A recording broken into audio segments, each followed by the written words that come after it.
ہماری فکر جو کچھ ہے فقط میرے بیاں تک ہے، مگر سرکار کا جذبہ مکاں سے لا مکاں تک ہے۔ ہماری فکر جو کچھ ہے فقط میرے بیاں تک ہے، مگر سرکار کا جذبہ مکاں سے لا مکاں تک ہے، اور کوئی اندازہ کر سکتا نہیں اس گل کی عظمت کا، کھلا جو ہے مدینے میں مگر خوشبو یہاں تک ہے۔ کوئی اندازہ کر سکتا نہیں اس گل کی عظمت کا، کھلا جو ہے مدینے میں مگر خوشبو یہاں تک ہے، مگر خوشبو یہاں تک ہے۔ اور ہم اہل عشق ہیں، ہم ان پہ مرنے والے ہیں۔ ہم اہل عشق ہیں، ہم ان پہ مرنے والے ہیں، ہمارے بگڑے مقدر سنورنے والے ہیں۔ ہم اہل عشق ہیں، ہم ان پہ مرنے والے ہیں، ہمارے بگڑے مقدر سنورنے والے ہیں، اور بچھا دو راہ محبت میں اپنی پلکوں کو، میرے حضور یہاں سے گزرنے والے ہیں۔ بچھا دو راہ محبت میں اپنی پلکوں کو، میرے حضور یہاں سے گزرنے والے ہیں، اور اچھلتی مچلتی لپکتی جھپکتی کھلاتی دلوں کی کلی آ رہی ہے۔ اچھلتی مچلتی لپکتی جھپکتی کھلاتی دلوں کی کلی آ رہی ہے، مدینے پہ قربان ہو کر صبا کیا لہکتی مہکتی چلی آ رہی ہے۔ مدینے پہ قربان ہو کر صبا کیا لہکتی مہکتی چلی آ رہی ہے، اور کھلایا بہاروں نے جب پھول پھوٹا تو بڑھ کر خزاں نے اسے خوب لوٹا، مگر میرے مولا کی رحمت کی ڈالی ہمیشہ سے پھولی بھری چلی آ رہی ہے۔ مگر میرے مولا کی رحمت کی ڈالی ہمیشہ سے پھولی بھری آ رہی ہے۔ کھلایا بہاروں نے جب پھول پھوٹا، ایک نبی آیا بہار آئی، نبی گیا بہار گئی، ایک رسول آیا بہار گئی، رسول گیا بہار گئی، اسی طرح 1,24,000 کم و بیش انبیاء و مرسلین آتے رہے، بہار آتی رہی، نبی گئے بہار گئی، لیکن جب اللہ نے اپنے محبوب کو بھیجا تو یہ ایسی بہار آئی کہ 1450 سال بیت گئے ہیں، بہار کل بھی تھی، بہار آج بھی۔ کھلایا بہاروں نے جب پھول پھوٹا تو بڑھ کر خزاں نے اسے خوب لوٹا، مگر میرے مولا کی رحمت کی ڈالی ہمیشہ سے پھولی بھری آ رہی ہے، اور نظر آیا جب بارہویں کا مہینہ مچل اٹھا ہر اہل سنت کا سینہ۔ نظر آیا جب بارہویں کا مہینہ مچل اٹھا ہر اہل سنت کا سینہ، مگر بدنصیبوں کی دنیا کو دیکھو قیامت مبارک بھری آ رہی ہے۔ مگر بدنصیبوں کی دنیا کو دیکھو قیامت نما کھل بھری آ رہی ہے۔ آئیے محبت کے ساتھ ایک بار اور درود پاک کا نذرانہ پیش کریں،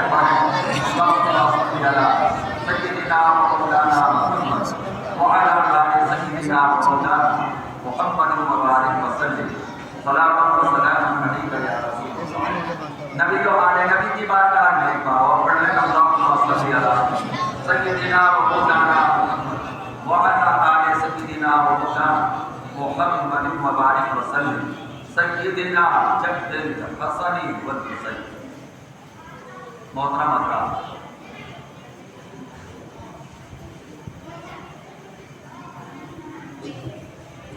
کل کے بیان میں آپ حضرات نے یہ سماعت کیا، اور پہلے سے بھی آپ حضرات کو یہ معلوم ہے کہ اللہ کے محبوب صلی اللہ علیہ وآلہ وسلم مکی زندگی کے پورے 40 سال اس انداز سے گزرے کہ آپ کے سیرت و کردار پر کوئی ایک دھبا بھی نہیں تھا۔ آپ صادق تھے، آپ امین تھے۔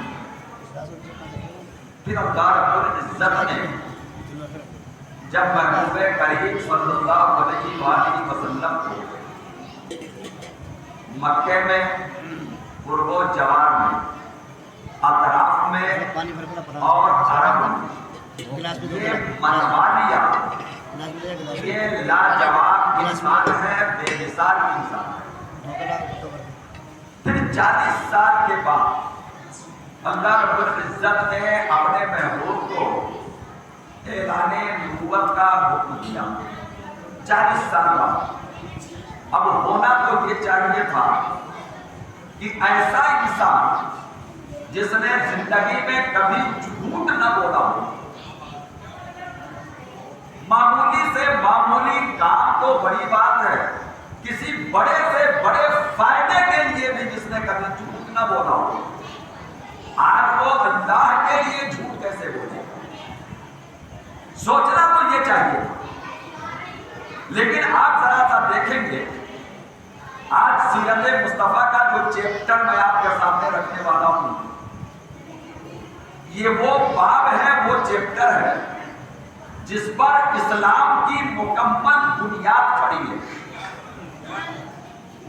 اسلام کی مکمل بنیاد جس پر کھڑی ہے، آج کا یہ چیپٹر وہی ہے۔ اللہ کے نبی صلی اللہ علیہ وسلم نے جب پروردگار نے اعلان نبوت کا حکم دیا تو اللہ کے نبی نے پہلے کچھ لوگوں کو اپنا بنانے کے لیے بڑی خاموشی سے 3 سال کا زمانہ گزار دیا۔ اللہ کے نبی نے اعلان نہیں کیا کہ میں اللہ کا نبی ہوں، اللہ کے محبوب نے اعلان نہیں کیا کہ میں اللہ کا رسول ہوں۔ سوچئے گا، توجہ دیجئے گا اور اسلام کی ان بنیادی باتوں کو اپنے دل و دماغ میں ذرا سا رکھیے گا۔ جب آپ جڑ جائیں گے سیرت مصطفیٰ کے ان لفظوں سے تو آپ کو ایسا محسوس ہوگا کہ ہم بھی دیار حرم میں ہیں اور اللہ کے محبوب صلی اللہ علیہ وسلم کی سیرت پاک کے ان حالات کو ہم خود اپنی آنکھوں سے دیکھ رہے ہیں۔ ایسا محسوس ہوگا۔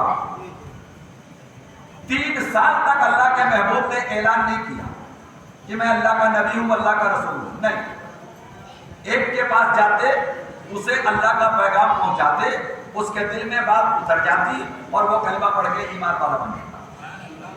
حضرت علی، حضرت ابو، حضرت زید بن حارثہ، حضرت خدیجہ، حضرت صدیق اکبر، حضرت طلحہ، حضرت زبیر، حضرت عثمان، حضرت عبد الرحمن ابن عوف، حضرت عبد الرحمن، حضرت ابو عبیدہ ابن الجراح، یہ وہ اولین ہیں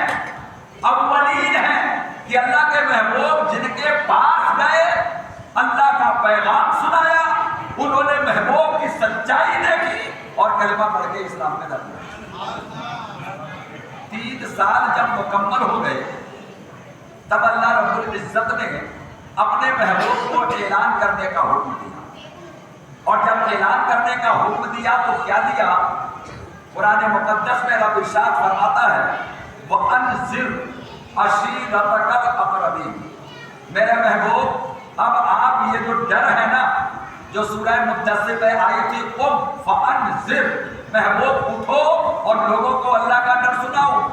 اب اللہ فرماتا ہے وَأَنذِرْ عَشِيرَتَكَ الْأَقْرَبِينَ، اپنے قریبی رشتہ داروں کو اللہ کا ڈر سناؤ۔ اس کا مطلب سمجھ رہے ہیں؟ 3 سال تک اللہ کے محبوب نے اپنے قریبی رشتہ داروں کو بھی ٹچ نہیں کیا، اور اگر کیا ہے تو کسی ایک کو فردن ٹچ کیا ہے، اعلان نہیں کیا ہے۔ 3 سال کے بعد وَأَنذِرْ عَشِيرَتَكَ الْأَقْرَبِينَ نازل ہوئی۔ قریبی رشتہ دار یعنی خاندان کے لوگ، عبد المطلب کی اولادیں، ہاشم کی اولاد ہے، نوفل کی اولاد ہے، مطلب کی اولاد ہے، عبد مناف کی اولاد ہے، یعنی یہ جو قریبی خاندان ہے، عبد مناف کے بیٹے کا نام ہاشم، ہاشم کے بیٹے کا نام عبد المطلب، عبد المطلب کے خود 11 بیٹے نبی کریم کے والد کو چھوڑ کر، خاندان بڑا تھا، خاندان بڑا تھا۔ اللہ نے فرمایا خاندان والوں کو، قریبی رشتہ داروں کو اللہ کا ڈر سناؤ۔ اب اللہ کے محبوب یہ پلاننگ کرنے لگے کہ سناؤ کیسے، توجہ چاہوں گا، سناؤ کیسے، اللہ کا پیغام پہنچاؤں کیسے، کہیں ایسا نہ ہو کہ میں اللہ کا پیغام سناؤں اور پہلی ہی بیٹھک میں وہ نہ کر دے۔ تو اللہ کے محبوب سوچنے لگے، دن گزرا، 2 دن گزرا، 4 دن گزرا، ہفتہ گزرا، اللہ کے محبوب سوچنے میں اتنے محروم ہوئے کہ گھر سے باہر جانا چھوڑ دیا، گوشہ نشین ہو گئے۔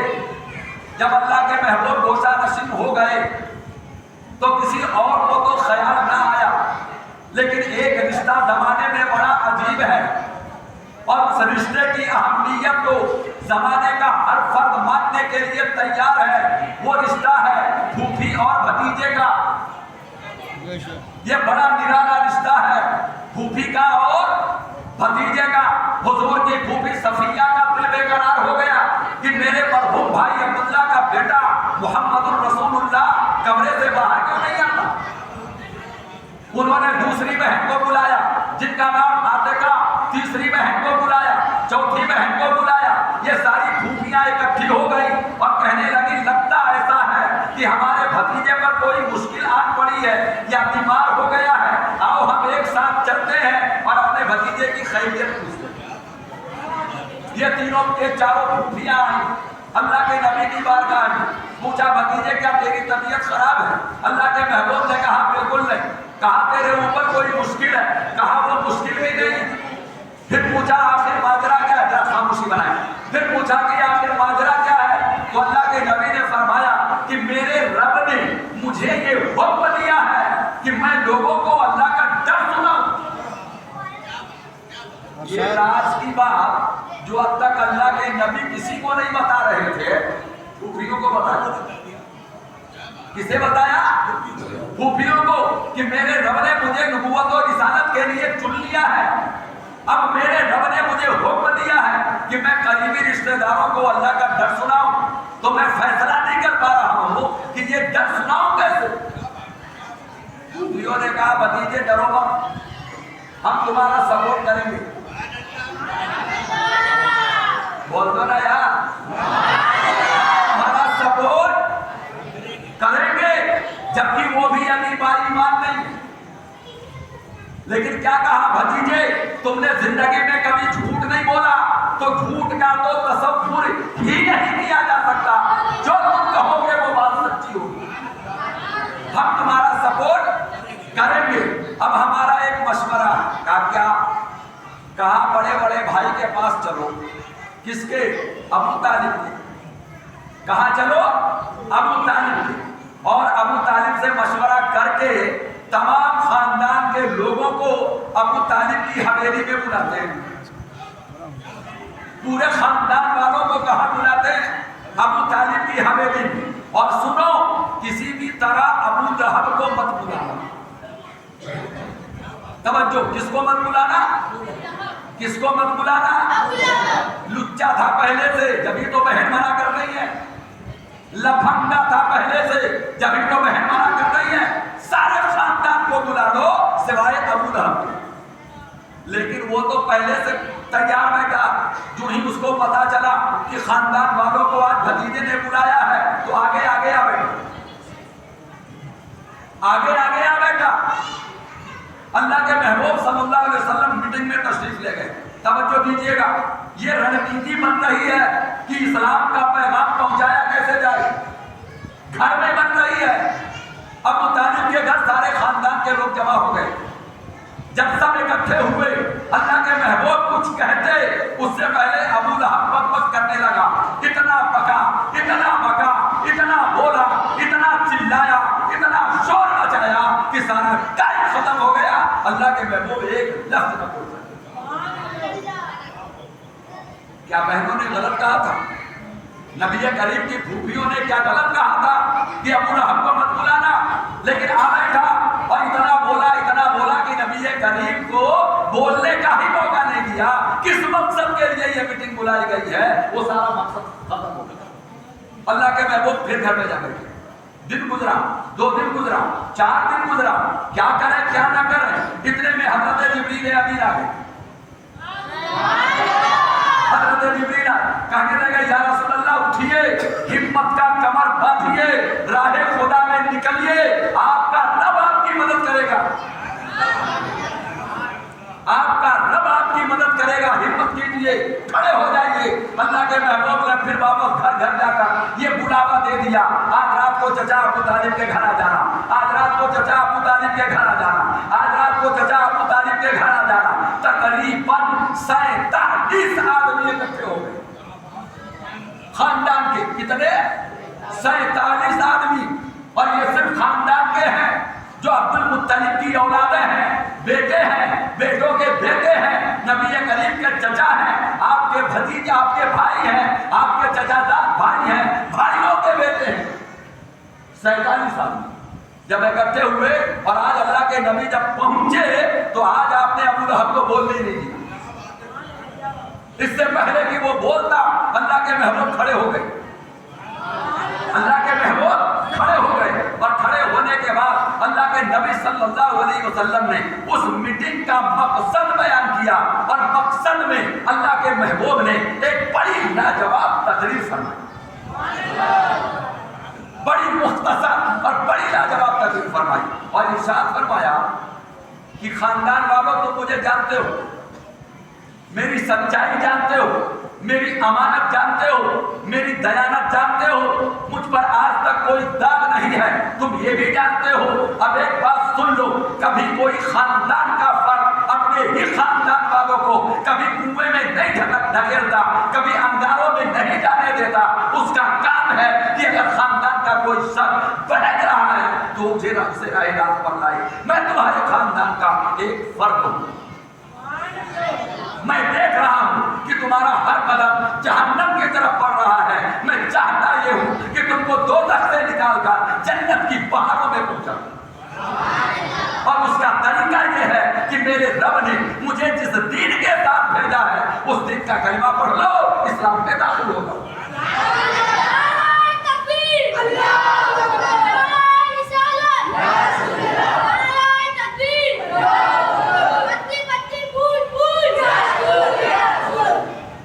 ابھی تو یہ بنیاد رکھی جا رہی ہے اسلام کی، نہیں، ابھی تو اس کے لیے زمین کھودی جا رہی ہے، ابھی تو پتھر نہیں رکھا ہے، سمجھیے گا۔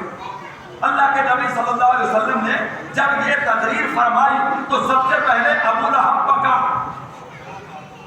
اگلی میٹنگ میں بولنے نہیں دیا تھا، آج اس کو موقع نہیں ملا تو اب بولنا شروع کیا اس نے۔ اتنا بڑا کہ سارا خاندان اسے سنتا رہا، لیکن اس کے مقابلے میں کوئی بول نہ سکا، اس کے جواب میں کوئی بول نہ سکا، سب چپ، جانتے تھے کہ یہ الٹے کپڑے پھاڑے گا، کوئی نہیں بولا۔ اللہ کے محبوب صلی اللہ علیہ وسلم کی وہ ساری نصیحتیں اور ساری تقریریں بیکار ہو رہی تھی، اتنے میں جب کوئی نہیں بولا تو نبی کی پھوپھی حضرت صفیہ کھڑی ہو گئی۔ ذرا کردار دیکھیے گا، جس کے دلوں میں پاکیزگی ہوتی ہے وہ ہر حال میں پاکیزہ ہوتا ہے۔ حضرت صفیہ کے کردار سے اسلام کی تاریخ بھری پڑی ہے۔ حضرت صفیہ نبی کریم کی وہ پھوپھی ہے جو حضرت خدیجہ الکبریٰ کی سگی بھابی ہے، ان کے بیٹے کا نام حضرت زبیر ہے، زبیر ابن العوام، اور زبیر کے بیٹے کا نام عبداللہ ابن زبیر ہے۔ حضرت صدیق اکبر کی بڑی بیٹی حضرت اسماء کے شوہر کا نام زبیر ہے۔ بڑا نرالا کردار ہے حضرت صفیہ کا۔ کھڑی ہو گئی اور آنکھوں میں آنکھیں ڈال دی کس کے؟ ابو لہب کے۔ آپ یہ بھی جانتے ہیں اگر بھائی زمانے کا سب سے بڑا رستم ہو تو اس سے ٹکر لینا اگر پورے گاؤں کا کام نہ ہو تو ایک بہن ہی ایسی ہے جو بھائی کے مقابلے میں کھڑی ہو جاتی ہے۔ اور معلوم ہے ایک ہی جملہ زمانے میں سننے کو ملتا ہے، بھیا چلا مت، جس ماں کا دودھ تو نے پیا ہے ہم نے بھی پیا ہے، بھائی بھی چپ ہو جاتا ہے، بھائی بھی اس کے سامنے چپ ہو جاتا ہے۔ لیکن حضرت صفیہ کی حقانیت دیکھیے گا اور اس جملے کو بڑے غور سے سنیے گا تاکہ آپ کو حالات کا پتہ چل جائے۔ صفیہ کھڑی ہوئی کہنے لگی، بھائی وقت مت کر، تو سچائی کے ساتھ بتا، کیا ہم زمانے سے یہ سنتے ہوئے نہیں آ رہے ہیں کہ عبد المطلب کی اولادوں میں ایک ایسا بچہ پیدا ہوگا جو نبوت کے دوروں میں رہے گا؟ نعرہ تکبیر، نعرہ رسالت، نعرہ رسالت، علماء اہل سنت، حضرت مولانا مفتی امان اللہ صاحب اللہ۔ ہم تو یہ زمانے سے سنتے چلے جا رہے ہیں کہ عبد المطلب کی اولادوں میں ایک بچہ ایسا پیدا ہوگا جو اعلان نبوت کرے گا۔ کس نے راز کھولا؟ یہ پھوپھی صفیہ نے گھر کی بات بتا دی۔ گھر میں یہ بات چلتی تھی کہ عبد المطلب کی نسل میں ایک نبی پیدا ہوگا، اور عبد المطلب سے پہلے یہ اعلان ہوتا تھا کہ ہاشم کی نسل میں نور چلا ہے، عبد مناف کی نسل میں نور چلا ہے، عبد مناف کی نسل میں نور چلا ہے، حسین میں، کلاب میں، مرہ میں، فہد میں، نسل ابراہیم و اسماعیل میں آج وہ نور محمد بن کے چلتا ہے۔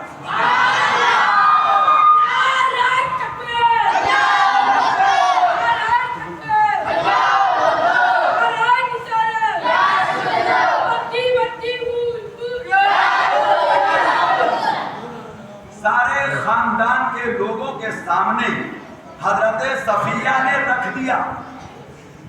کیا تجھے پتہ نہیں ہے؟ یہ بات پورے خاندان میں مشہور ہے کہ عبد المطلب کی نسل میں ایک اللہ کا نبی پیدا ہوگا۔ وہ اللہ کا نبی یہی ہے، مرحوم بھائی عبداللہ کا بیٹا محمد صلی اللہ علیہ وسلم۔ جب صفیہ نے یہ جملہ کہا تو سارا خاندان بالکل سکتے میں آ گیا۔ کیوں؟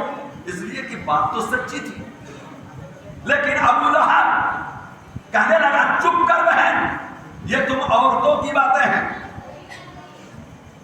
تم عورتوں کی باتیں ہیں، ان کا حقیقت سے کوئی تعلق نہیں ہے۔ میں اب بھی کہتا ہوں خاندان کے لوگوں، اپنے اس بھتیجے کو پکڑ کے یہی بٹھا دو، اس سے پہلے کہ پورا تلواریں لے کر کے تم پہ حملہ کرنے لگے تو پھر تم کسی کا مقابلہ نہ کر سکو گے۔ میں کہتا ہوں مان جاؤ، اپنے اس بھتیجے محمد کو مٹا دو۔ یہ بڑھتا ہوا وہ دروازے کے باہر نکل گیا، لیکن جب نکلنے لگا تو ابو طالب نے آواز دیا، توجہ اس جملے پر بھی، ابو طالب نے آواز دیا، کہا ابو لہب ادھر آ، ادھر آ، ایک آخری بات سن جا، تو یہ کہتا ہے کہ جب اہل عرب چاروں طرف سے محمد پر حملہ کر دیں گے تو پھر کوئی بچانے والا نہ ہوگا، تو کان کھول کے سن لے، جب تک ابو طالب زندہ ہے میرے بھتیجے محمد پر آج بھی نہیں آنے دے گا۔ یہ اس وقت میں بھی کہا تھا، کس نے؟ ابو طالب۔ میں اپنے بھتیجے پر آج نہیں آنے دوں گا۔ بار بار کہتے تھے کہ جب تک ابو طالب کو مٹی میں دفن نہیں کر دیا جائے گا محمد پر آج نہیں آنے دوں گا۔ کس نے کہا؟ ابو طالب۔ بہرحال مسئلہ ختم ہو گیا، ایمان کوئی نہیں لایا اور یہ بیٹھک بھی ختم ہو گئی، لیکن اتنی بات تو کانوں میں پڑ گئی خاندان والوں کے کہ یہ محمد عربی ایک نئے دین کا اعلان کر رہے ہیں۔ یہ بات تو کانوں میں پڑ گئی لوگوں کی۔ کچھ دن گزرا، اللہ کی طرف سے پھر حضرت جبریل، اللہ کی طرف سے پھر حضرت جبریل اور سورہ ہجر کی آیت لے کے آئے اور محبوب کی بارگاہ میں پڑھ کے سنا دیا۔ حکم آیا اللہ کی طرف سے، جبریل نے پہنچا دیا. فَاصْدَقْ بِمَا تُؤْمَرُ. میرے محبوب اب اس خاندان کا کوئی ٹھیکہ نہیں ہے. آپ اٹھو اور ڈنکے کی چوٹ پر اعلان کرو کہ آپ اللہ کے رسول ہو. چھوڑو خاندان، چھوڑو خاندان، آگے بڑھو. یہ بزمن میں ہے یا کوتاہ دستی میں ہے محرومی جو بڑھ کر خود اٹھا لے. ہاتھ میں مینا اسی کا ہے. سہیل رومی روم سے آئے سردار بن گئے.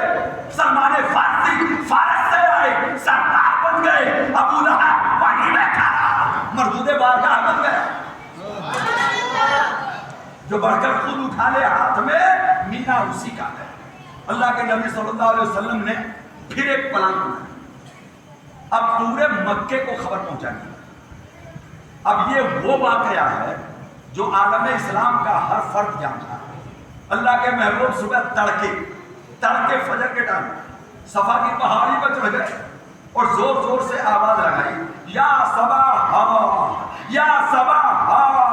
یہ وہ لفظ تھا جس لفظ کے ذریعے فریادی فریاد کرتے تھے. اور اس آواز سن کو اس کا مفہوم جو بیان کیا ہے وہ یہ ہے جاگو سونے والوں جاگو آؤ ذرا میری طرف آؤ. جب یہ آواز مکے میں گونجی تو مکے والوں کا دستور یہ تھا کہ جب کوئی آواز دے گا صباح کہہ کے تو پہنچنا ہی پڑے گا. نظر انداز نہیں کیا جائے گا. پتا نہیں اگلا کس لیے بلا رہا، مر رہا ہے، جی رہا ہے، بھوکا ہے، پیاسا ہے، مصیبت میں ہے، پریشانی میں ہے، کیوں آواز دے رہا ہے. اہل عرب کا یہ دستور تھا کہ جب اس لفظ سے آواز دیا جاتا تو لوگ جاتے. تاریخ میں یہ لکھا ہے کہ جس کے پاس ٹائم نہیں تھا جانے کا یا کوئی مجبوری تھی تو اس نے اپنا ایک نمائندہ بھیجا کہ میں نہیں جا پا رہا، میری طرف سے تو جا اور وہاں سن کر کے معاملہ سمجھ کے کہ آخر ماجرا ہے کیا.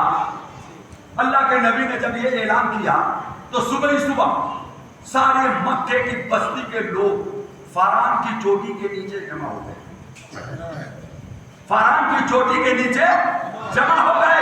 اب اللہ کا محبوب چوٹی پر ہے. یہ واقعہ سب نے سنا ہے لیکن دل و دماغ میں رکھیے گا یہ اعلان نبوت کے 4 سال کا واقعہ ہے. اب کا ہے یہ؟ ہاں، اعلان نبوت کا 4تھا سال. یہ پہلا سال نہیں ہے کہ ادھر اللہ تعالیٰ نے اللہ کے محبوب کو اعلان نبوت کا حکم دیا اور نبی فاران کی چوٹی پہ چڑھ گئے. سمجھیے گا اللہ کے محبوب کن حالات سے گزر رہے ہیں. کیوں؟ تاکہ اسلام محکم ہو جائے. کیوں؟ تاکہ قرآن باقی رہے. کیوں؟ تاکہ دین ہم تک پہنچے، ہم تک پہنچے.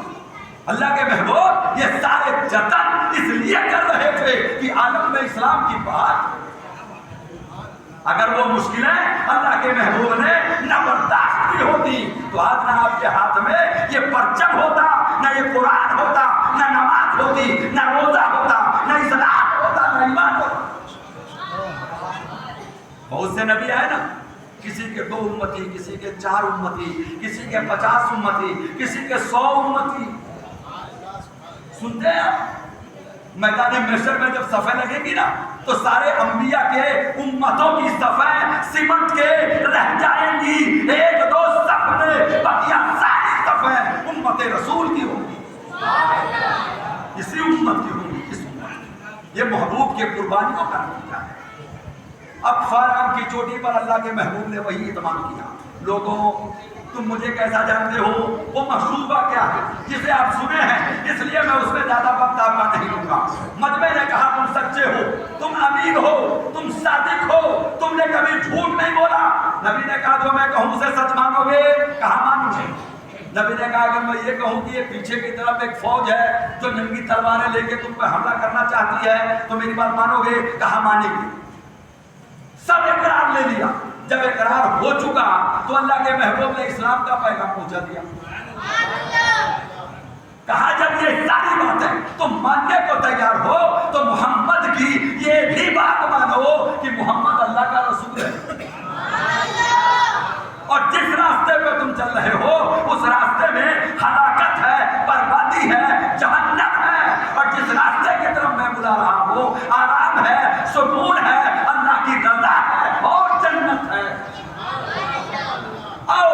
اسلام کی طرف۔ اس سے پہلے کہ مجمع کوئی جواب دیتا، سب سے پہلے وہی ناہنجار کھڑا ہوا جس کو دنیا ابو لہب کہتی ہے اور کہتا ہے تبًّ لک یا محمد الہذا جمعتنا، اے محمد تم برباد ہو جاؤ معاذ اللہ، کیا اسی کام کے لیے تم نے ہمیں جمع کیا؟ سوچئے گا سوچئے گا، اگر یہ گھر کا آوارہ کتا نہ ہوتا جسے دنیا ابو لہب کہتی ہے تو ممکن ہے اللہ کے محبوب کے اس اعلان کا اثر پڑتا اور لوگ اسلام کے نام سے وابستہ ہوتے۔ لیکن گھر والے نے ہی بگاڑ دیا کھیل، جس کا نام ابو لہب ہے۔ تبًّ لک یا محمد کہہ کے اللہ کے محبوب نے صبر کیا، چچا کو کوئی جواب نہیں دیا، لیکن اللہ کی غیرت نے اسے گوارا نہ کیا، جبریل امین کو بھیجا، محبوب کا قرآن اتاری، تبت یدا ابی لہب وتب ما اغنی عنہ مالہ وما کسب سیصلی نارا ذات لہب وامرأتہ حمالۃ الحطب فی جیدہا حبل من مسد۔ پوری سورت رب نے اتاری اپنے محبوب کے لیے اور ابو لہب کی بربادی کے لیے اللہ نے پوری سورت اتاری۔ بولیے نا، پوری سورت اتاری۔ لیکن اس وقت ہمارا موضوع یہ ہے کہ وہ پلاننگ بھی ساری کی ساری فیل ہو گئی۔ بولیے نا، کیا ہوئی؟ اللہ کے محبوب نے جو اعلان کیا اس کا کوئی نتیجہ نکلا؟ نہیں نکلا نا۔ لیکن اللہ رب العزت نے محبوب سے یہ کہہ دیا ہے کہ یہ پوری روئے زمین ہے اور تمہاری تبلیغ ہے۔ اب اللہ کے نبی بواس کے میلے میں، اللہ کے نبی پہاڑوں میں، اللہ کے نبی طائف میں، اللہ کے نبی علاقے کی بستی میں، اللہ کے نبی میلے میں، اللہ کے نبی ہاٹ میں، اللہ کے نبی بازار میں، جہاں موقع ملتا اور جو سامنے آتا اللہ کا نبی اسی کو دین بتاتا۔ مان یا نہ مان، ہمارا کام ہے اللہ کا پیغام پہنچانا، اللہ کا پیغام پہنچانا۔ اب معاملہ اتنا گمبھیر ہو گیا کہ اللہ کے محبوب صلی اللہ علیہ وسلم کی یہ جو آواز حق تھی نا، اس نے دھیرے دھیرے دھیرے دھیرے مکے کی سرزمین کے ہر گھر کو اپنے لپیٹے میں لے چکی۔ توجہ دیجیے گا، بڑا قبیلہ ہے، قبیلے کا ایک شخص بھی اگر صاحب ایمان ہو گیا تو پورے قبیلے میں آگ لگ گئی۔ بولیے نا، پورے قبیلے میں آگ لگ گئی۔ ایک گیا، دو گئے، بڑی مشکل گھڑی آ گئی اور یہ آواز حق جو فاران کی چوٹی سے اللہ کے محبوب نے پہنچائی تھی وہ اثر دلوں میں جانے لگا تھا۔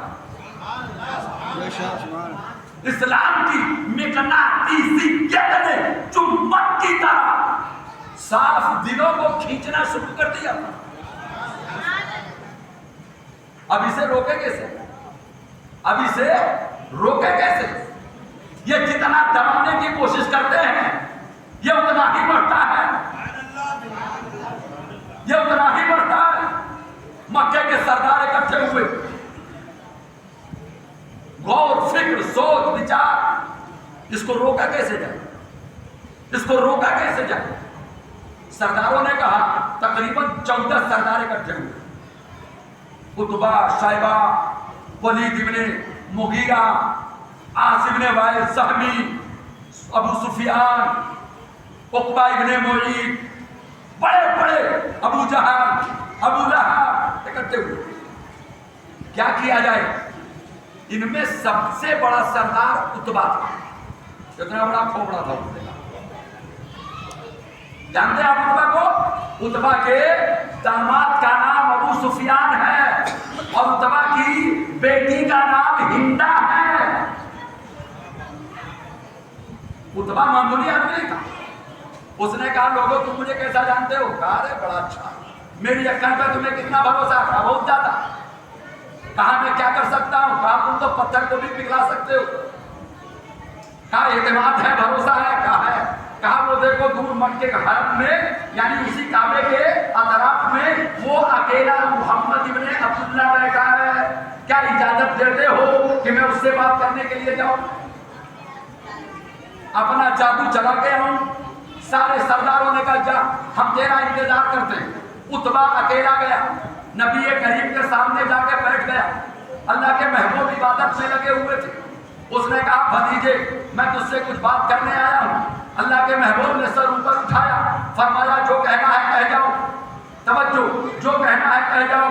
اب عتبہ نے لمبی چوڑی تقریر کر ڈالی، اس کے بعد کہنے لگا ارے بھتیجے یہ جو تم اعلان کر رہے ہو اگر اس سے تمہارا مقصد بادشاہی ہو تو ہم تمہیں بادشاہ بنا دیں، اگر تمہارا مقصد سرداری ہو تو ہم تمہیں سردار بنا دیں، اگر تمہارا مقصد دھن دولت ہو تو ہم سارے رئیس مل کر تمہارے لیے مال اکٹھا کر دیں، اگر تمہارا مقصد کوئی حسن ہو تو ہم عرب کا بہترین حسن تمہارے نکاح میں دے دیں، اگر تمہارا مقصد یہ سب ہو تو ہم کرنے کو تیار ہیں، اور اگر یہ کچھ نہیں تم پر کسی جادو کا اثر ہے، کسی جن کا اثر ہے، کسی پریت کا اثر ہے، کسی بھوت کا اثر ہے تو بڑے سے بڑے جان دیر سے تمہارا علاج کرو۔ بکتا رہا بکتا رہا بکتا رہا، نبی کریم سنتے رہے سنتے رہے سنتے رہے، جب چپ گیا تو نبی کریم کے جملے سنو۔ آپ نے فرمایا کیا ہو گیا تیرا؟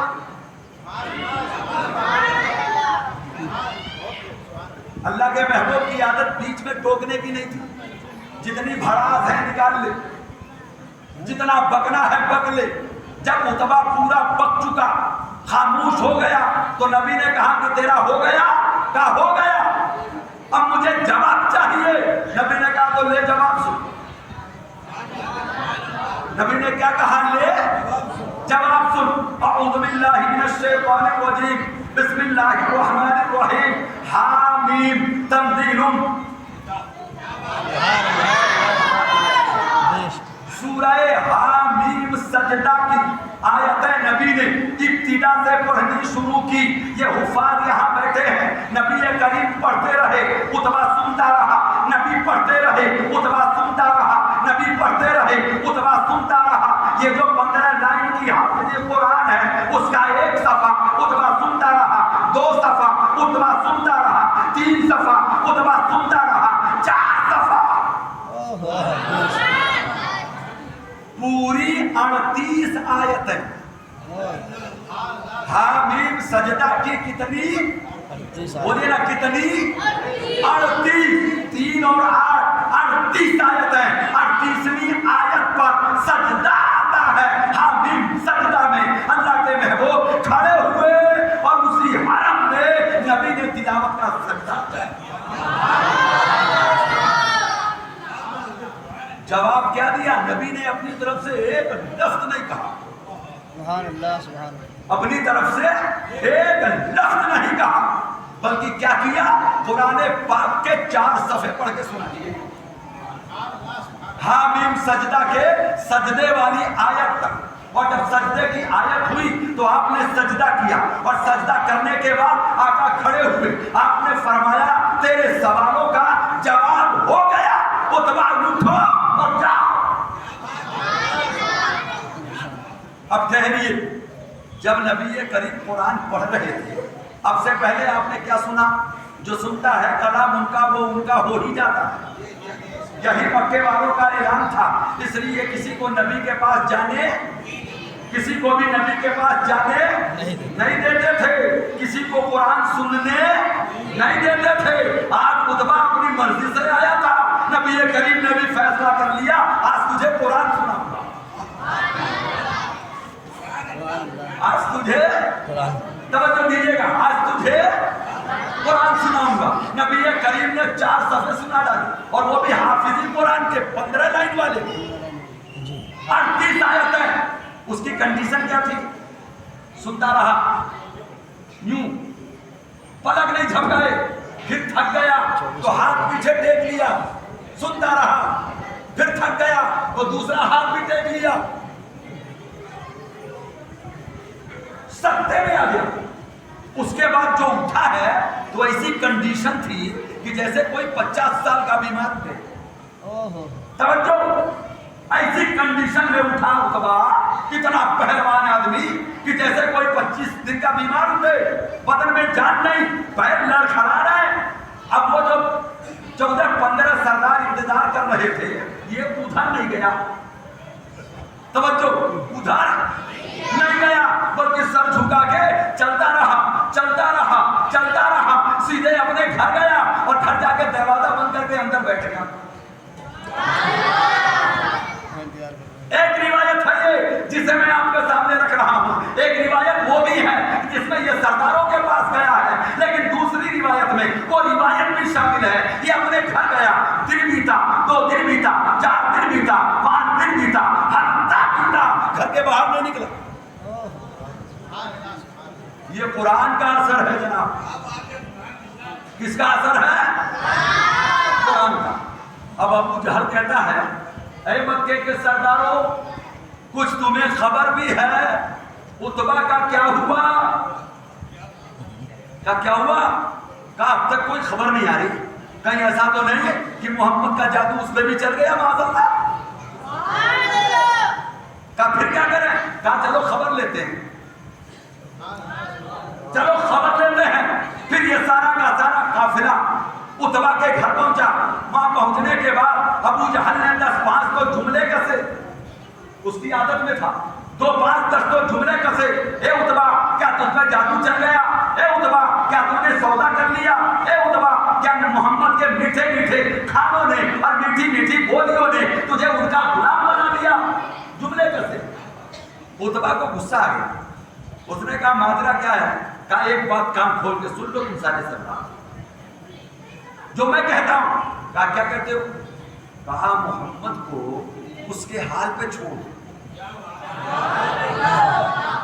توجہ، میں مختصر میں آپ کے سامنے رکھ رہا ہوں، بڑی بڑی کتابوں کے سارے مواد آپ کے سامنے نہیں رکھ سکتا. محمد کو اسی حال پہ چھوڑ دو، وہ جس حال پہ ہے.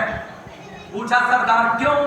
کہا اس لیے کہ اگر وہ جیت گیا اور بادشاہ بن گیا تو وہ بادشاہی تمہاری تو ہوگی. بھائی تمہارے خاندان کا بادشاہ بن جائے گا تو وہ بادشاہی کس کی کہلائے گی؟ قریش کی. بولیے نا، کس کی بادشاہی کہلائے گی؟ قریش کی. اور اگر اس کی باتوں سے لوگ ناراض ہوئے اور دشمنوں نے اسے مار ڈالا تب بھی تمہارا کام بن گیا. دونوں ہاتھوں میں تمہارے لڈو ہے. اس کی باتوں میں اثر بہت ہے. جو کلام اس نے مجھے سنایا ہے، رب کعبہ کی قسم ہے، وہ کسی بندے کا کلام نہیں بلکہ وہ آسمانی کلام تھا.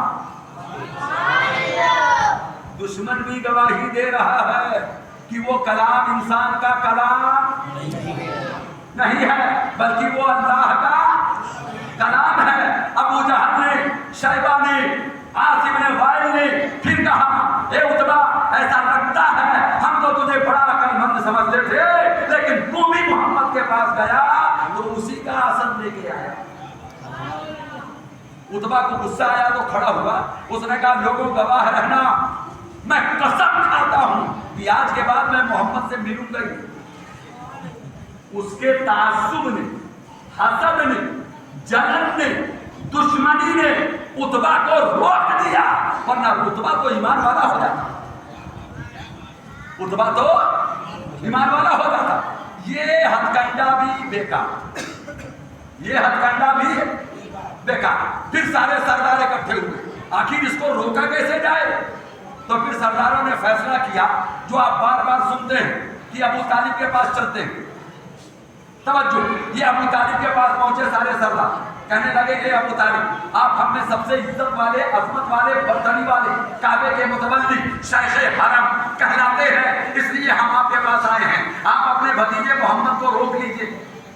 توجہ، آپ اپنے بھتیجے محمد کو روک لیجئے کہ وہ ہمارے معبودوں کو برا نہ کہے، ہمارے خداؤں کو الٹا سیدھا نہ کہے، ہمیں بیوقوف کہتا ہے، ہمارے باپ داداؤں کو گمراہ کہتا ہے، ہمارے معبودوں کے مذاق اڑاتا ہے. اس لیے اپنے بھتیجے کو روک لیجئے. ابو طالب نے انہیں سمجھا کے واپس بھیج دیا. توجہ، انہیں سمجھا کے واپس بھیج دیا، لیکن مدینے کے تاجدار سے کچھ نہیں کہا. اللہ کے محبوب اپنا کام کرتے رہے. کچھ دن گزر گئے، ایک آدھ ہفتہ، سردار پھر اکٹھے ہوئے، ابو طالب کے پاس گئے تھے لیکن کوئی نتیجہ نہیں نکلا۔ پھر کیا کریں؟ دوبارہ پھر چلتے۔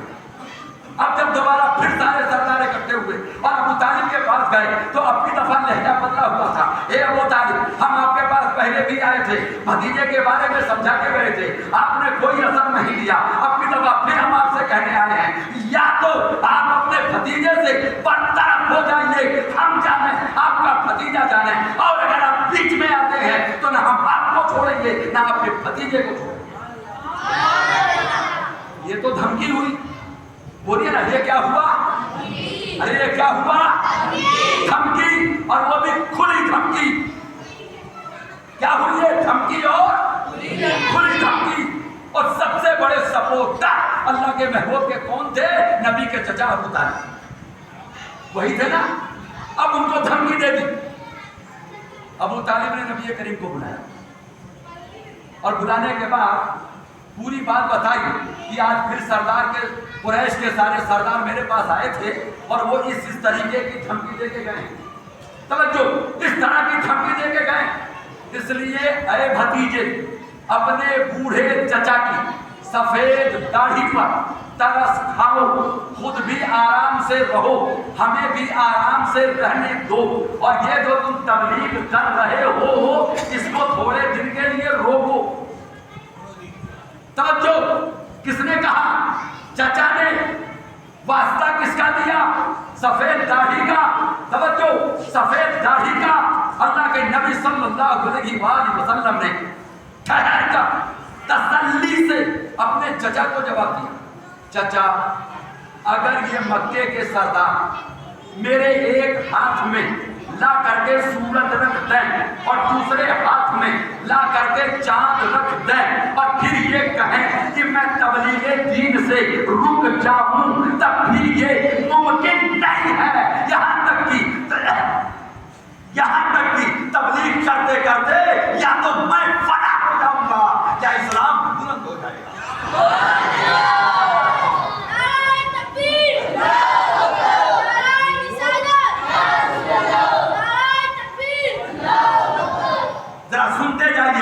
یا تو میں فنا ہو جاؤں گا اسی تبلیغ دین میں یا پھر اسلام، بولیے نا، یا تو اسلام بلند ہو جائے گا۔ اور یہ کہتے اللہ کے محبوب چلتے چچا کے پاس سے، اس سے پہلے ٹپ ٹپ اللہ کے محبوب کی آنکھوں سے آنسو نکلے۔ کیوں؟ سمجھ رہے آپ؟ یہ آخری سہارا تھا چچا، یہ آخری سہارا تھا چچا۔ اس چچا نے بھی ہاتھ اونچے کر دیے کہ بھتیجے، اپنے بوڑھے چچا کی سفید داڑھی پر ترس کھاؤ، تم بھی آرام سے رہو، ہمیں بھی آرام سے رہنے دو۔ اس کا مطلب کیا ہے؟ چچا نے مدد سے ہاتھ، بولیے نا، مطلب سمجھ رہے ہیں؟ چچا نے مدد سے ہاتھ کھینچ لیا۔ اللہ کے نبی نے یہی کہا اور بڑے دھیمی آواز میں کہا، چچا، ایک ہاتھ میں اگر یہ سورج اور ایک ہاتھ میں اگر یہ چاند لا کر کے رکھ دیں اور یہ کہیں، اے محمد ابن عبداللہ، تم دین کی تبلیغ کرنے سے رک جاؤ، تب بھی میں دین کی تبلیغ کرنے سے رکنے والا، بول دیجئے، رکنے والا نہیں ہوں۔ اور یہ کہتے کہتے نبی کی آنکھوں میں آنسو آ گئے۔ بولیے نا، توجہ ہے آپ کی؟ اللہ کے محبوب کی آنکھیں بھر گئی، ٹپ ٹپ آنسو گرنے لگے، اور اللہ کے محبوب وہاں سے دھیرے دھیرے باہر کی طرف جانے لگے۔ توجہ چاہوں گا، باہر کی طرف جانے لگے۔ جب اللہ کے نبی روتے ہوئے باہر کی طرف نکلے تو چچا کا دل پھر آیا۔ ابو طالب نے کہا، بھتیجے واپس آؤ۔ کیا کہا چچا نے؟ بھتیجے واپس آؤ۔ چچا کے بھتیجے پر احسان اتنے تھے کہ جب پلٹنے کو کہا تو اللہ کے نبی واپس آ گئے۔ بولیے، اللہ کے نبی واپس آ گئے۔ ابو طالب نے نظر ڈالی تو اللہ کے محبوب کی آنکھیں سرخ ہو رہی تھی، ان میں سے آنسو ٹپک رہے تھے، چہرہ مرجھایا ہوا لگ رہا تھا۔ تو چچا نے کہا، بھتیجے غم نہ کرو، جب تک تمہارا چچا ابو طالب زندہ ہے تم پر آگ نہیں آئے گی، جاؤ جو چاہو وہ کرو، جاؤ جو چاہو۔ پڑھیے گا سیرت کی کتاب کہ ابو طالب نے نبی کریم کا سپورٹ کتنا کیا ہے.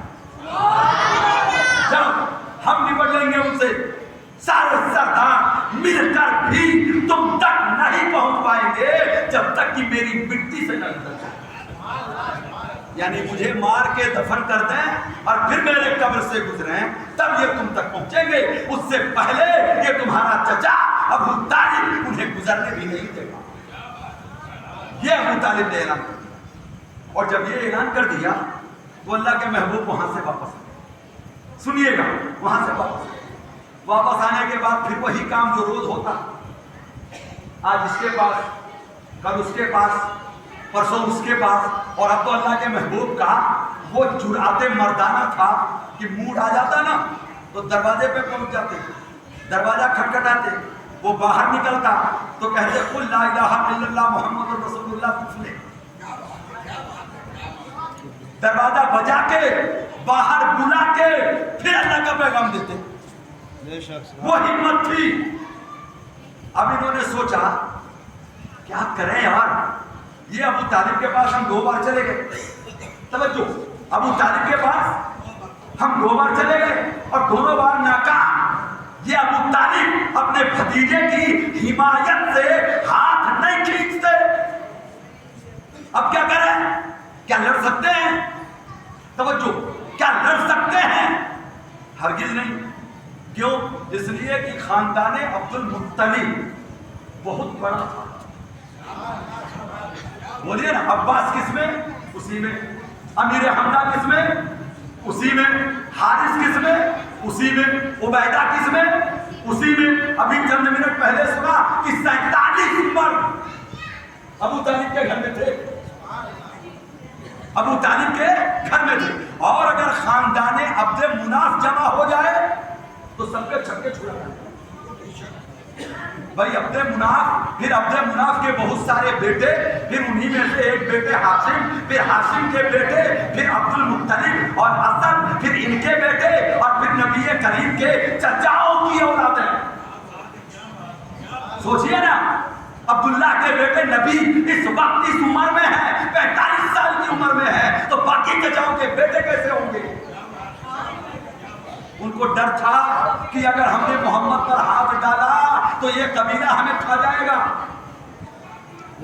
اب انہوں نے کیا کیا؟ ابو لہب کے توڑا, خاندان کے کسی اور کو توڑا, چوتھے کو توڑا, 5ویں کو توڑا, خاندان کے کچھ لوگوں کو بھی اپنا کر دیا. خاندان توڑنے لگے, خاندان توڑنے لگے.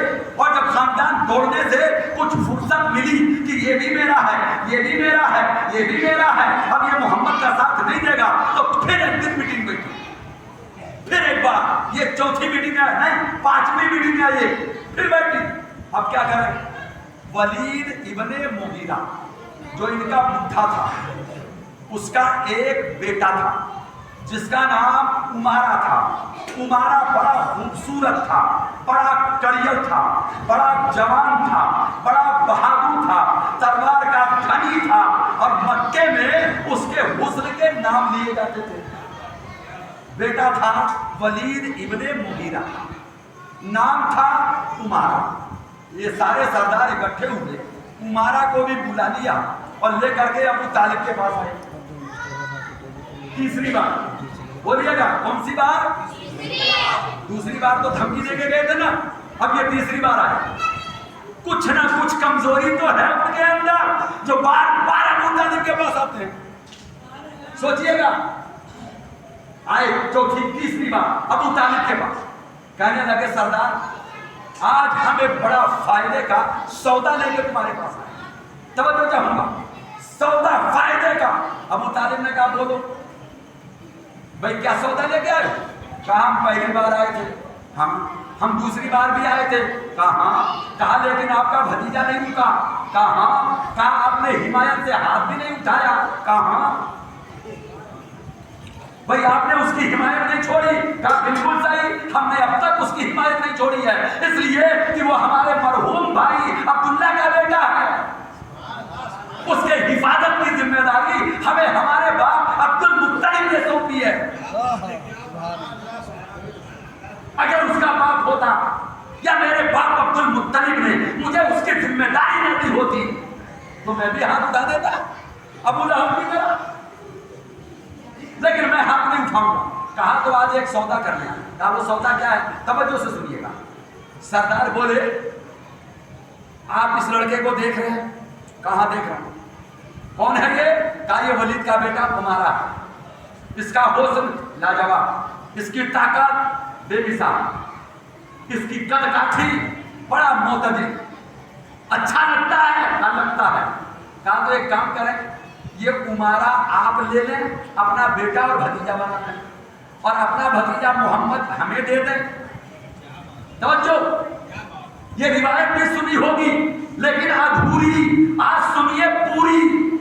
سبحان اللہ سبحان اللہ۔ عمارہ اسے لے لیجیے، اسے اپنا بیٹا بنا لیں اور اپنا بھتیجا محمد ہمیں دے دیجیے۔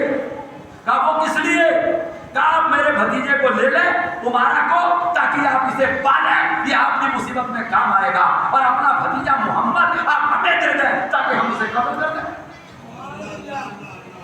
ابو طالب نے برجستہ یہ کہا وائر ناکامی، تف ہے تمہاری عقلوں پر، افسوس ہے تمہاری عقلوں پر، تم رئیس مکہ کہلاتے ہو، ابراہیم کی اسماعیل کی اولادیں کہلاتے ہو، عقل نام کو نہیں ہے۔ میں تمہارا بیٹا لے لوں تاکہ اسے پالوں، اور تم میرا بیٹا لے لو تاکہ اسے کاٹ دو۔ یہ کتنے فائدے کا سودا کرنے آئے ہو؟ سوچئے گا کتنے فائدے کا سودا کرنے آئے ہو تم۔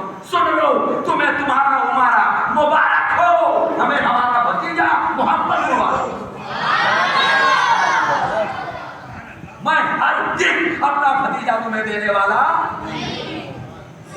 پھر واپس الٹے لوٹے، بولیے گا پھر واپس، بولیے نا پھر واپس الٹے لوٹے، لیکن یہ کہہ کے لوٹے کہ پھر ابو طالب ہمارے تمہارے راستے الگ ہیں، آج سے ہم تمہارے دشمن ہیں، تم ہمارے دشمن ہو، ہم نہیں مانتے تمہیں شیخ مکہ، اب آج کے بعد تم ہمارا قہر دو گے، ہمارا غصہ دو گے۔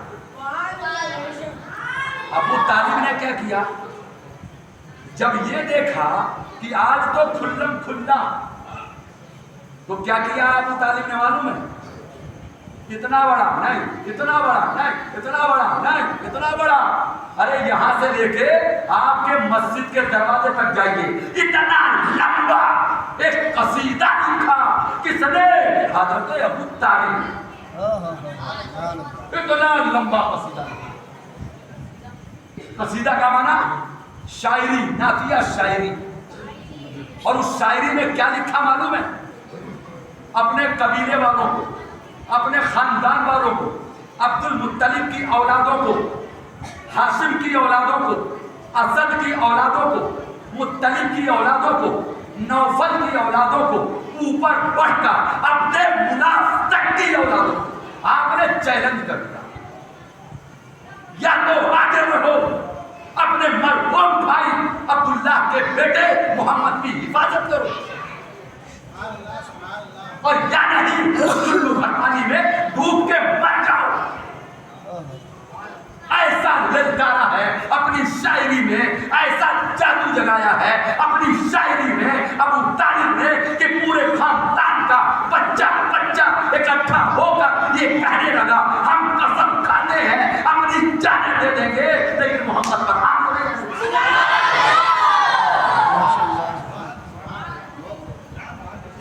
اتنا لمبا قصیدہ لکھ دیا حضرت ابو طالب، اور اسی قصیدے میں انہوں نے نبی کریم کے ان صفتوں کا بھی بیان کر دیا جو اللہ کے محبوب کے اندر تھے۔ مانے گا کہ نہیں مانے گا؟ کہ کیسا ہے ہمارا بھتیجا، بچپنے سے لے کر اب تک جو عجیب و غریب باتیں دیکھنے کو ملتی تھی ابو طالب نے وہ بھی بیان کر دیا، پورے خاندان کو ایک بنا دیا، بولیے نا پورے خاندان کو ایک بنا دیا، جبکہ وہ ایمان والے نہیں تھے، بولیے نا ایمان والے نہیں تھے، لیکن آپ نے للکارا کیا تمہاری غیرت مر گئی ہے؟ عبد المطلب کا پوتا پورے مکے میں رسوا کیا جاتا رہے اور تم تماشا دیکھتے ہو۔ آگے بڑھو، اور محمد کا اس قصیدے کا مفہوم یہ تھا. اب جب انہوں نے یہ دیکھا کہ ہمارے سارے وار الٹے، اتنے دنوں میں انہوں نے خاندان کے 2-4 لوگوں کو پھوڑا تھا، خاندان کے قبیلہ خاندان بنو ہاشم کے 2-4 لوگوں کو پھوڑا تھا. ابو طالب نے 50 کو جوڑ دیا. ابو طالب نے 50 کو جوڑ دیا. وہ بچوں ڈسٹرب ہو رہا ہے یا تو بات 50 کو ابو طالب نے جوڑ دیا. اب جب انہوں نے دیکھا کہ اب تو ہم لڑ بھی نہیں سکتے، اب تو ہم محمد پر ہاتھ بھی نہیں ڈال سکتے، تب کیا کیا انہوں نے؟ پھر میٹنگ بیٹھی اور سارے سردار اکٹھے ہوئے. اب کی جو گھروں سے نہیں نکلتے تھے نا، وہ بڈھے بھی نکل گیا. توجہ کیا ہوا؟ وہ بڈھے بھی نکل گیا. اس چیپٹر کو ذرا سنیے گا اور تسلسل کے ساتھ سنیے گا. پھر نکل کے آئے. اب کیا کریں؟ پھر بیٹھے میٹنگ میں، کہا ابو طالب سے تو 3 بار کہہ چکے، اب ایک کام کرتے ہیں، کوئی قدم اٹھانے سے پہلے اپن ڈائریکٹ محمد سے ملتے ہیں. کیا کرتے ہیں؟ اپن ڈائریکٹ، بولیے نا، ڈائریکٹ آقا سے ملتے ہیں. کہا پھر کیا ہوگا؟ کہا جب ہم سارے سردار اکٹھے ہوں گے، ان کو بیچ میں بٹھائیں گے تو 50 سرداروں کے بیچ میں اکیلے محمد ابن عبداللہ ہم سے مرغوب ہو جائیں گے اور ممکن ہے ہماری باتیں مان لیں. چلو یہ حرم ہے، یہ آگے کا حصہ ہے، جدھر کو حجر اسود ہے، جدھر کو مقام ابراہیم ہے، وہ سامنے کا حصہ کہلاتا ہے. مکے کے حرم کے پیچھے والے حصے میں سناٹے میں جا کے بیٹھے سارے سردار. توجہ. اور ایک آدمی کو بھیجا اللہ کے نبی کے پاس، ایک آدمی کو بھیجا، کہا جاؤ محمد کو بلا کے لاؤ صلی اللہ علیہ وسلم. اللہ کے نبی کے پاس قاسم گیا. اللہ کے نبی آ گئے. پوچھا کیوں بلایا ہے؟ کہا آج سارے سردار کوئی فیصلہ کن بات کرنے کے لیے تم کو بلا رہے ہیں. آقا آنے کے بعد یہ سارے سردار ہیں، نبی اکیلے. توجہ، نبی اکیلے اور یہ سارے سردار تقریباً 30-40. اور رات ہے، اندھیرا ہے، سناٹا ہے. اس سناٹے میں سارے سردار نبی کو گھیر کے بیٹھے. کہنے لگے، توجہ غور سے سنیے گا، کہنے لگے اے محمد، ہم نے تمہیں اپنا بنانے کا ہر جتن کر لیا، لیکن تم اپنی بات سے باز نہیں آتے. نہیں آتے. مال چاہیے نہیں، دولت چاہیے نہیں، سرداری چاہیے نہیں، حسن چاہیے نہیں، شباب چاہیے نہیں، بادشاہ بننا ہے نہیں، کوئی جادو ہے تم پر نہیں، کوئی ٹونا ہے تم پر نہیں، کوئی جن ہے تم پر نہیں. کہا تو جب یہ کچھ نہیں ہے اور تم نبی ہو تو محمد ایک کام کرو. توجہ، ایک کام کرو. آپ نے کیا اس جملے کو اگر آپ نے نہیں سنا تو یوں سمجھیے گا کچھ سنا ہی نہیں. کیا کہا ان سارے سرداروں نے؟ ذرا کر دیکھیے گا. کہا اے محمد، تم تو اللہ کے رسول ہو. کہاں؟ کہا تو رسول جو کہتا ہے وہ ہوتا ہے. توجہ، رسول جو کہتا ہے وہ ہوتا ہے. کہا تم کہنا کیا چاہتے ہو وہ بولو. کہا یہ جو مکہ ہے نا، یہ پہاڑوں میں گھرا ہوا ہے. توجہ، یہ مکہ پہاڑوں میں گھرا ہوا ہے. یہاں زمین نہیں ہے جہاں کھیتی کی جائے، یہاں نہر نہیں ہے جس سے کھیت کو سینچا جائے. تو ایک کام کرو، آپ اللہ کے رسول ہو نا، اپنے خدا سے کہو کہ وہ پہاڑوں کو کھسکا دے اور چٹیل میدان کر دے. چٹیل میدان کر دے. اور یہ جو روایت ہے، اس روایت کو بے لفظ ہی پورا کا پورا سورہ بنی اسرائیل کے ترجمے میں قرآن کی آیات میں آپ پڑھ سکتے ہو. سبحان اللہ، سبحان اللہ. پورے واقعے جو انہوں نے رات کے سناٹے میں کی ہے. میری کم نصیبی یہ ہے کہ میں ان لوگوں کی طرح حافظ قرآن نہیں ہوں اور یاد بھی کر لیتا ہوں تو روانی کے ساتھ کبھی کبھی پڑھنے میں دشواری آ جاتی ہے تو حفاظ مجھ پہ ہنسنے لگیں گے، اس لیے پڑھتا ہی نہیں. ایک آدھ آیت چھوڑو پڑھ دوں، پوری کی پوری. توجہ دیجیے گا. کیا پہاڑ کھسکوا دو، تاکہ جگہ شام اور مصر کی طرح چٹیل ہو جائے، اور پھر اپنے خدا سے کہو کہ 2-4 نہریں بہا دے تاکہ اس سے ہم کھیت سینچیں۔ توجہ، کھیت سینچیں۔ اللہ کے نبی ان کا چہرہ دیکھ رہے ہیں، یہ کیسے بے وقوف لوگ ہیں۔ بولیے نا، نبی اس لیے آتا کہ پہاڑ کھسکائے؟ نبی اس لیے آتا کہ پانی کے چشمے بہوائے؟ یا نبی اس لیے آتا ہے کہ اللہ کا پیغام پہنچائے اور لوگوں کو ڈوبتے سے نکال کر جنت تک پہنچائے؟ اللہ کے نبی سن رہے، اچھا یہ دونوں چیزیں سامنے رکھ دی، پھر کہا ایک کام اور کیجیے، ایک کام اور کیجیے، اپنے رب سے کہیے، اپنے رب سے کہیے کہ وہ زمین چٹیل کر دے، پہاڑ کھسکا دے اور ندی نالے جاری کر دے، اور ہمارے باغات، ہماری کھیتیاں اس طرح لہلہائیں جیسی مصر و شام کی لہلہائیں۔ ایسا کر دیجئے، ہم آپ پر ایمان لائیں گے۔ توجہ، ہم آپ پر، بولیے نا، ہم آپ پر ایمان لائیں گے۔ اس سے پہلے چاند کے 2 ٹکڑے دیکھا تھا، ایمان لائے تھے کیا؟ بولیے نا، لائے تھے کیا ایمان؟ نہیں نا۔ اللہ کے نبی سن رہے ہیں، آپ نے فرمایا میرے رب نے مجھے اس کام کے لیے نہیں بھیجا ہے، کہا تو ایک کام دوسرا کیجئے، پھر اپنے رب سے آپ اپنے لیے کچھ مانگ لیجئے۔ جس طرح ہم بازاروں میں، کاروبار میں، کھیت کھلیان میں اپنے ضروریات زندگی کے لیے کوشش کرتے ہیں، اسی طرح آپ بھی بازاروں کے چکر لگاتے ہیں۔ آپ نبی ہیں، رسول ہیں، تو اپنے رب سے کہیے آپ کے لیے وہ سونے، چاندی، ہیرے، جواہرات کے خزانوں کے در کھول دے تاکہ آپ مالدار ہو جائیں، خوشحال زندگی گزاریں۔ اللہ کے نبی نے کہا میں اس کام کے لیے بھی نہیں آیا ہوں۔ پھر کیا کہا سرداروں نے؟ تو پھر اے محمد اب ہماری بات سنیے، اب ہم آپ کو ماریں گے، اس لیے اپنے رب سے کہیے کہ ایک فرشتہ آپ کی حفاظت کے لیے آپ کے ساتھ ساتھ لگا دے، جو ہر وقت آپ کے ساتھ رہے اور ہمارے ہاتھ سے، ہماری تلوار سے، ہمارے تیر سے، ہمارے تبر سے وہ فرشتہ آپ کو بچاتا رہے۔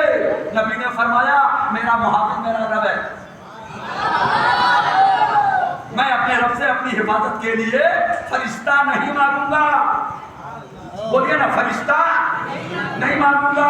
پھر جب سارے سرداروں نے دیکھ لیا وہ بھی رد، وہ بھی رد، وہ بھی رد، نہ اپنے لیے نہ ہمارے لیے، پھر کیا کہتے ہیں؟ اے محمد ایک بار اپنے رب سے کہیے کہ وہ آسمان سے کوئی بادل کا ٹکڑا ہم پہ گرا دے تاکہ ہم خاک ہو جائیں، نہ رہیں گے نہ آپ کا راستہ روکیں گے۔ یہ آخری جملہ تھا۔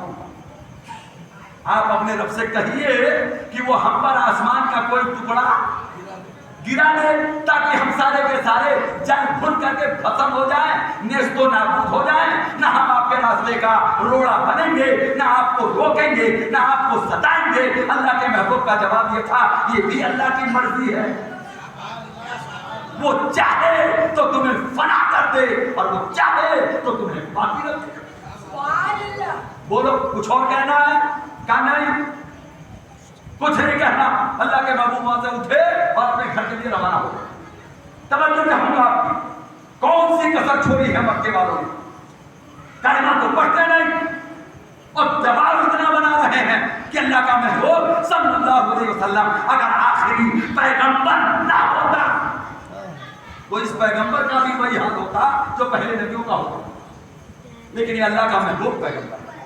واپس چلے اپنے گھر کی طرف تو نبی کریم کی ایک پھوپھی ہے جن کا نام عاتقہ ہے، صفیہ کی بہن۔ وہ عاتقہ کا بیٹا عبداللہ ابن امیہ کھڑا ہوا مجمع میں سے اور دھیرے دھیرے نبی کے ساتھ چلنے لگا۔ جب کچھ دور چلے گئے کہ اب آواز پیچھے نہیں جائے گی تو عبداللہ ابن امیہ کہتا ہے پھوپھی ذات بھائی عاتقہ کا بیٹا، اے بھائی محمد، یہ جو سرداروں نے کہا ہے ان میں سے کوئی بھی ایک بات مان لیتے تو وہ کلمہ پڑھ لیتے۔ توجہ چاہوں، کوئی بھی ایک بات مان لیتے تو وہ کلمہ پڑھ لیتے۔ اللہ کے محبوب صلی اللہ علیہ وسلم نے ارشاد فرمایا کہ میرے رب نے مجھے جس کام کے لیے بھیجا ہے وہ کام یہ ہے قل لا الہ الا اللہ محمد رسول اللہ، میرا کام یہ ہے۔ تو وہ جھلاتے میں آ گیا، کہنے لگا تو سن لو اے میرے بھائی، آج کے بعد میں تم سے قسم کھا کے کہتا ہوں میں ہرگز کلمہ نہیں پڑھوں گا. ایک زخم اور دے کیا جاتے جاتے دیکھا نا بھئی یہ تو رشتے دار تھا, سگا پھوپھی دار بھائی تھا, عبداللہ ابن امیہ نام تھا, عاتقہ کا بیٹا تھا. ایک زخم اور دے گیا. اللہ کے نبی صلی اللہ علیہ وسلم وہاں سے روانہ ہوئے, اپنے گھر آئے. آنے کے بعد طبیعت بڑی مزمحل ہے, طبیعت بڑی, بولیے نا, طبیعت بڑی مزمحل ہے. اور ادھر کا مطلب سنیے, نبی تو گھر پہنچے, ادھر ابو جہل کھڑا ہوا اسی مجمع میں, مکے کے پیچھے, کعبے کے پیچھے. کہنے لگا اے سرداروں, مکے میں قبیلے کا راج ہے. کہا بالکل ہے. کہا تو خاندان ہاشم, خاندان عبد مناف, خاندان مطلب, خاندان عبد المطلب, خاندان نوفل, ایک بہت لمبا چوڑا قبیلہ ہے. کہاں ہے؟ کہا تو سن لو, میں قسم کھا کے کہتا ہوں کل صبح ہوتے ہی میں حرم میں جاؤں گا, اتنا بڑا پتھر جو مجھ سے اٹھ سکے لے کے جاؤں گا, بیٹھوں گا, اور جب محمد صبح فجر میں نماز کے لیے مسجد میں آئے گا, سر سجدے میں رکھے گا, وہ پتھر اٹھاؤں گا, اس کے سر پہ دے ماروں گا. معاذ اللہ, ستبار. کس نے کہا؟ بولیے نا, کس نے کہا؟ اسی لچے لفنگے نے, اسی مکے کے گنڈے نے, جس کو دنیا ابو جہل دیتی ہے, قسم کھا کے کہتا ہے اتنا بڑا پتھر اٹھاؤں گا جتنا مجھ سے اٹھ سکتا ہے, اور لے کے بیٹھوں گا. اور جب فجر سے پہلے, فجر کے وقت نماز پڑھنے آئیں گے اور سر سجدے میں رکھیں گے تو وہ پتھر اٹھا کے ان کے سر پہ دے ماروں گا. سارے سردار اس کی پیٹھ تھپتھپاتے. ابو جہل کر جا, ابو لہب کر جا, جو ہوگا دیکھا جائے گا. اگر یہ خاندان بنو ہاشم, خاندان مطلب تمہارے اوپر حملہ کریں گے تو ہم سارے قبیلے کے لوگ تم کو بچائیں گے. یہ وعدہ کر کے اسے اور چڑھا دیا پیڑ پہ. وہ رات ہی کو جب چلا تو پہاڑوں میں پتھر ڈھونڈنے لگا, پہاڑوں میں پتھر ڈھونڈنے لگا, اور بڑا سا پتھر لے کر اس نے محفوظ جگہ میں رکھ دیا. صبح جلدی اٹھا اور اٹھ کر کے پتھر اٹھایا اور لے کے مکے میں آ گیا حرم میں, اور ایک جگہ چپ چاپ سے پتھر لے کے بیٹھ گیا. آج آنے دو محمد ابن عبداللہ کو, یہ پتھر اٹھاؤں گا, جب سجدے میں جائیں گے تو پتھر ان کے کھوپڑے پہ. اب نوبت یہاں تک آ گئی, سنیے گا, اب نوبت یہاں تک آ گئی ہے. ادھر اللہ کا محبوب صلی اللہ علیہ وسلم صبح اٹھے, حرم میں آئے, عبادت میں لگے, نماز کی نیت باندھی. آپ نے کل کے خطاب میں سنا تھا 2 رکعت نماز فجر کے وقت اور 2 رکعت نماز مغرب کے وقت, یعنی سورج نکلنے سے پہلے اور سورج ڈوبنے سے پہلے. یہ صبح کا وقت ہے, حرم ہے, کعبہ ہے. اللہ کے محبوب آئے, ایک طرف رکن یمانی ہے, ایک طرف حجر اسود ہے, دونوں کے بیچ میں اللہ کا محبوب بیت المقدس کو بیچ میں کر کے, کعبے کو اور بیت المقدس کے بیچ میں اپنے کو رکھ کے اللہ کا نبی 2 رکعت نماز کی نیت باندھ دیتا ہے. اور جب نبی سجدے میں جاتے ہیں, ابو جہل پتھر اٹھاتا ہے. کیا اٹھاتا ہے؟ چلیے اب ذرا سنیے گا. سارے سرداروں کو معلوم تھا کہ کل یہ ہونے والا, تو جتنے بھی سردار تھے نا رات والے, انہوں نے 2-5 اور کو بتا دیا ہے. پورے حرم میں چاروں طرف چھپ چھپ کر سارے سردار آج یہ دیکھنے آئے ہیں کہ ابو جہل کرتا کیا ہے. سمجھ گیا؟ سارے سردار آج فجر سے پہلے سب اٹھے بیٹھے ہیں یہ دیکھنے کے لیے کہ آج ابو جہل کیا کرنے والا ہے. سب سردار چھانک رہے. ابو جہل اٹھا, پتھر اٹھایا, نبی کریم سجدے میں پہنچے, لے کے پہنچا, قریب گیا, پتھر کو اٹھانے لگا کہ اب نبی کریم کے اوپر وہ پٹکے گا. یہاں تک تو ابو جہل پہنچ گیا. بولیے نا, یہاں تک ابو جہل, بولیے یہاں تک ابو جہل پہنچ گیا تھا. بالکل پتھر ہاتھ میں ہے, اٹھا چکا ہے, گرانے کی, بولیے نا, گرانے کی دیر ہے. اور سارے سردار یہ دیکھنے کے لیے تیار بیٹھے ہیں. اب گرا, اب گرا, اب گرا. یہ کہانی مٹی, یہ کہانی ختم, یہ محمد ختم. معاذ اللہ, سرکار معاذ اللہ. طریقے کے حالات ہیں اور وہ پتھر لے کے کھڑا ہے، گرانے والا ہے۔ اتنے میں ابو جہل کی چیخ نکلی، اب تو بولو، اب بولو سبحان اللہ۔ اتنے میں ابو جہل کی چیخ نکلی، چلایا، الٹے قدم بھاگا، ہاتھ سوکھ گیا، پتھر نیچے گر گیا، بدن کانپنے لگا اور ہل ہل کر کے وہاں سے گرتا پڑتا بھاگا۔ جب حرم کے باہر گیا تو وہ جتنے سردار چھپ چھپ کر یہ دیکھنے بیٹھے تھے کہ آج ختم، آج ختم، وہ سب اٹھ کر کے چھپ چھپ کر کے جو بیٹھے تھے نا، سب اس کے سامنے آ گئے۔ ابو جہل کے پاس چاروں طرف سے گھر کے، ابو جہل کیا ہوا، ابو لہب کیا ہوا، سردار کیا ہوا، عامر بن ہشام کیا ہوا، ارے ہوا کیا؟ کہا یہ مت پوچھو کیا ہوا، یہ پوچھو نا کیا نہیں ہوا۔ بس بچ کے ہی آیا ہوں، یہ بہت ہے، بچ کے میں آ گیا، یہ بہت ہے۔ پوچھا لیکن معاملہ کیا تھا؟ وہاں تو کوئی نہیں تھا۔ کہا بے تجھے دکھ رہا کوئی نہیں تھا۔ کہا پھر کیا تھا؟ کہا محمد عربی کے پاس جو ہی میں نے گرانے کا ارادہ کیا، ایک اونٹ، وہ بھی نر، وہ بھی بڑا لمبا تڑنگا، اپنے ہاتھوں سے بتاتا، اتنا بڑا اس کا جبڑا، اتنا بڑا اس کا جبڑا، اتنی موٹی اس کی گردن، میری طرف منہ پھیلا کر آگے بڑھا، اگر میں پیچھے نہ بھاگتا تو مجھے چبا جاتا، مجھے بولیے نا مجھے۔ اور عرب والے یہ جانتے تھے کہ جب اونٹ غصے میں آ جاتا ہے تو اب تک لاکھوں کو تو اونٹ چبا چکے ہیں۔ کیا پکڑتا ہے وہ معلوم آپ کو؟ اونٹ کو غصہ آ جائے تو پکڑتا کیا ہے وہ، اور ایسا دباتا ہے کہ پچکا کر کے سارے گوجے باہر کاٹ دیتا ہے۔ اور وہ تو عذاب والا اونٹ تھا جناب، جو نبی کی حفاظت کے لیے آیا تھا، بلکہ مجھے کہنے دو وہ اونٹ تھا ہی نہیں، کیونکہ تم ریگستان والے ہو نا، تو تمہیں بتانے کے لیے اللہ رب العزت نے فرشتے کو بھاگا، کہنے لگا یہ پوچھو میں بچ کے کیسے آیا، اگر وہ اونٹ پکڑ لیتا مجھے تو میں ہمیشہ کے لیے فنا ہو جاتا، ہمیشہ کے لیے فنا ہو جاتا۔ اب کیا ہوگا؟ سمجھانے کی کوشش کرنی وہ بھی ناکام، مارنے کی کوشش کی، بولیے نا وہ بھی، مارنے کی کوشش کی وہ بھی ناکام۔ اب ایک آخری کام کرتے، اب وہ کیا؟ کہا ایک بار اور بلاؤ میں محمد کو، توجہ، ایک بار اور بلا لیں۔ کہا چلو ٹھیک ہے بلا لیتے۔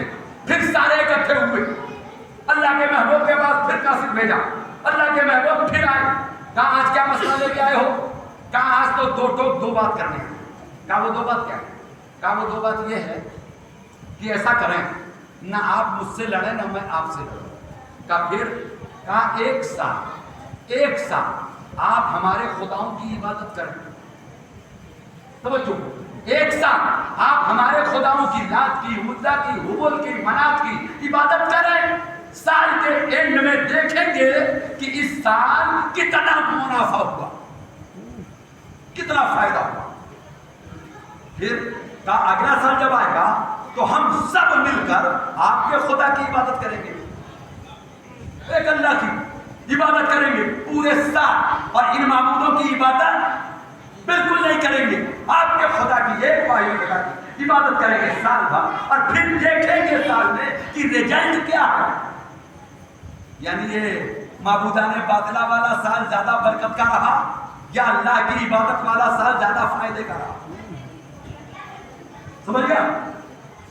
ہم لڑنے نہیں آئے، آج تو ہم تم سے صلح کرنے آئے۔ ایک سال تم ہمارے خداؤں کی پوجا کرو، عبادت کرو، ایک سال ہم تمہارے خدا کی عبادت کریں گے۔ اللہ کے محبوب نے ارشاد فرمایا اس فیصلے پر ججمنٹ دینے سے پہلے میں اپنے اللہ سے پوچھوں گا، توجہ، میں اپنے رب سے، بولیے میں اپنے رب سے پوچھوں گا، میرا رب جو جواب دے گا وہی آئے گی، اللہ کا کلام آئے گا، پھر میں تمہیں جواب دوں گا۔ اللہ کے نبی تشریف لے گئے، بعض روایتوں میں 15 دن، لیکن بہت ساری روایتوں میں 3 دن، 3 دن نہیں بیتا حضرت جبریل امین آ گئے، اور جب جبریل آئے تو اللہ کے نبی کی بارگاہ میں قرآن کی سورت آئی۔ وہ سورت کیا ہے؟ قل یا ایھا الکافرون لا اعبد ما تعبدون ولا انتم عابدون ما اعبد ولا